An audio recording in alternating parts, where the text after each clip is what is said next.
Hello everyone. Today in this video we will discuss about the planning process, destination planning process in detail. The first point is the assessments of tourist demand and supply. One of the early steps in planning is gathering the information on the thing, the way they are, and on the potential available for the desirable growth. Second, one of the main problem is investigating the potentials of tourism can be the simple lack of the information.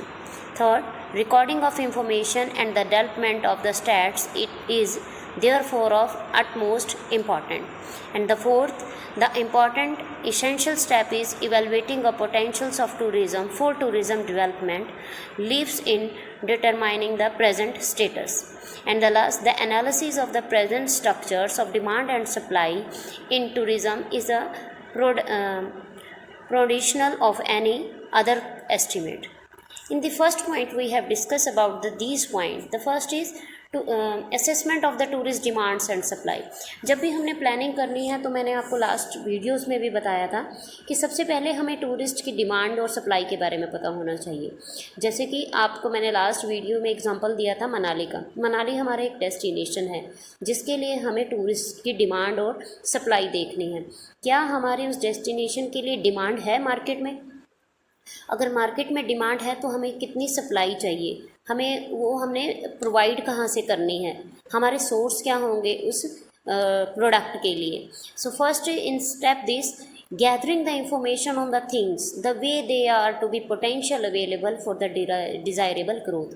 कि हमें अपनी growth के लिए जब हमने एक travel agency open की है, टूर ऑपरेटर का अगर हम काम कर रहे हैं तो हमें सबसे पहले हमें इंफॉर्मेशन होनी चाहिए उस चीज़ की हमारे पास जो डाटा है वो हमारे पास पोटेंशियल है कि नहीं है, मतलब उसका फ्यूचर है कुछ के नहीं, या आज सिर्फ 10 में से सिर्फ 2 लोग ही मनाली जाना चाहते हैं, 8 लोग मना कर रहे हैं.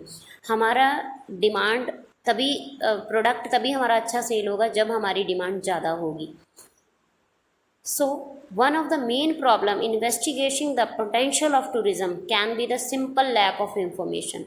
दूसरा, जब हम डेस्टिनेशन प्लानिंग प्रोसीजर स्टार्ट करते हैं तो हमें उस डेस्टिनेशन के बारे में इंफॉर्मेशन भी होनी चाहिए. आप अपने प्रोडक्ट को तभी किसी टूरिस्ट को सेल कर पाएंगे जब आपको उस डेस्टिनेशन के बारे में फिजिबिलिटी आपको पता हो कि आप वहाँ पहुँच भी सकते हैं या नहीं. आपने एक डेस्टिनेशन उठा लिया कि लद्दाख एक ऐसा डेस्टिनेशन है जहाँ पर 12 महीने आपको स्नोफॉल दिखता है, वेदर बहुत अच्छा है, लेकिन आप देखते हो कि उसके जोग्राफिकल एरिया जो है या उसकी जो फिजिबिलिटी है वो बिल्कुल भी काम नहीं करती. हम वहाँ टूरिस्ट को ले जा ही नहीं सकते. इट मीन्स वो वाला डेस्टिनेशन हम सेल ही नहीं कर सकते क्योंकि नेचुरल अट्रैक्शन तो बहुत है वहाँ पर उस डेस्टिनेशन पे, बट उसकी फिजिबिलिटी नहीं है.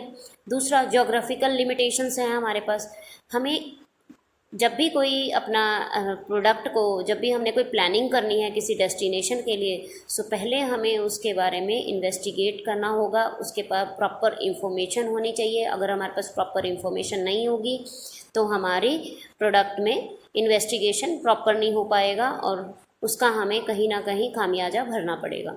And the third is the recording of the information. हमें जो भी हमने इंफॉर्मेशन ली है उसे रिकॉर्ड करेंगे, उसका स्टैट डेवलप करेंगे, स्टैट्स दे के एनालाइज करके फिर हम उस प्रोडक्ट को मार्केट में उतारेंगे. ये बहुत ही इंपॉर्टेंट स्टेप्स हैं.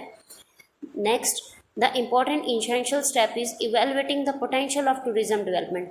कि अगर हम उस प्रेजेंट डेस्टिनेशन पर अगर टूरिस्ट को लेकर जाते हैं तो हमारा उसमें डेवलपमेंट क्या होगा. ठीक है, तो मतलब कि आपने एक मनाली डेस्टिनेशन को जब सेल करा तो आपने ये देखा कि वहाँ का फिजिबिलिटी बहुत है, वहाँ की कोई भी मतलब रहने के लिए या खाने के लिए वहाँ पर कोई दिक्कत नहीं है. नॉर्मली लोग वहाँ पे रोटी चावल ये सब खाते हैं. सो सेम हमारा जो कस्टमर है वो भी इसी बैकग्राउंड से आ रहा है. तो हमें उस चीज़ के लिए उस टूरिस्ट डेस्टिनेशन के लिए आसानी से हमें अपने जो टूरिस्ट है वो अवेलेबल हो जाएगा.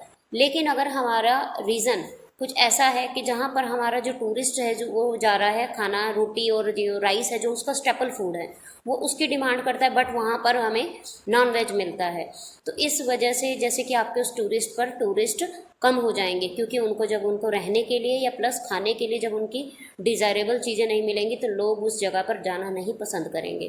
तो जब भी हमने कोई भी टूरिस्ट प्रोडक्ट को सेल करना है तो सबसे पहले हम वहाँ पर पोटेंशियल देखेंगे, टूरिज़्म डेवलपमेंट देखेंगे, ठीक है। वहाँ के स्टेट गवर्नमेंट्स को या लोकल जो बॉडीज़ हैं उनको हम अवेयर करेंगे कि हम पर्टिकुलर डेस्टिनेशन पर यहाँ पर लोगों को लाना चाहते हैं, टूरिस्ट को बढ़ावा देना चाहते हैं, तो वो लोग उसको प्रमोट करें।